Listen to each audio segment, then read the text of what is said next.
If you don't have a dado stack, you can cut tenons using a 2-cut method, but you'll need a jig to safely make the vertical cuts. So that's what I'm making here. I start by cutting a base 17 by 15 inches. I then cut out 2 guide strips. These are going to be 15 by 1.5 inches, and these are guiding a center sliding piece. For the sliding piece, I'm cutting that 15 by 14 inches. Here's an overview of how the pieces fit together. The sliding piece slides in between the guide strips. So now I'm using my fence on my table saw just to help align these pieces because I want them to be nice and square. And I'm using super glue, 2P10 more specifically, to temporarily attach the guide strips. Next I do a quick test just to make sure this is sliding correctly, and then I use screws to permanently attach the guide strips to the base.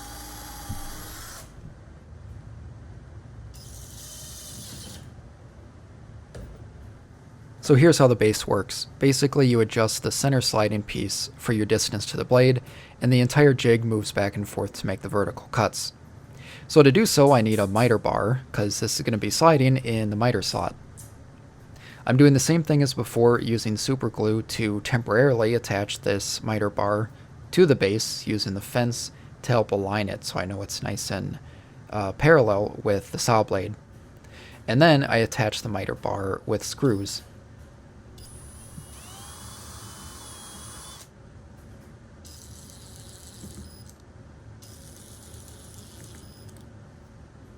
After attached, I check it on the table saw to make sure it's functioning correctly, and that's going to be a common theme in this build, rechecking things in between steps.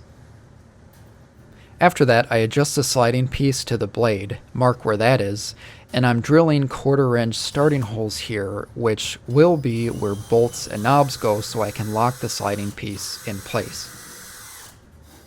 After that, I go to my router table and I'm using those holes to align the fence, and then I'm routing slots about 6 inches in length.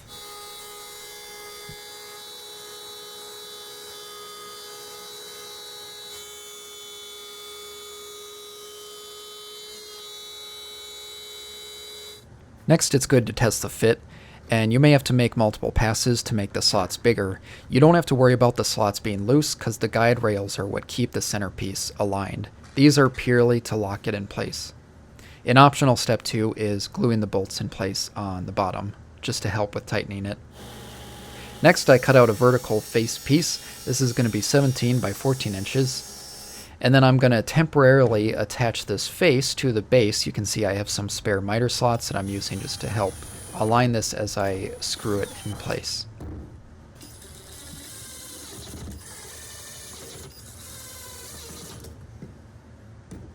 Next, we have to add some braces and guides to this. The braces here help keep the face 90 degrees to the base. And then the guides, they help keep pieces 90 degrees to the table. And I don't have specific measurements for these because they don't have to be specific measurements. They just have to be square pieces so they can keep things at 90 degrees. Next, I remove the face and I'm going to be gluing on the guides first. And I'm using the same trick as before, lining it up with the fence and super gluing in place first before going back and adding screws, permanently attaching the guides to the face. Now after each one of these steps, it's always good to check square to make sure things are still aligned correctly. But after that, I attach the 90-degree braces, starting with the sliding piece. And once again, I'm using more super glue to temporarily hold pieces in place, because it makes it way easier when you pre-drill for screws.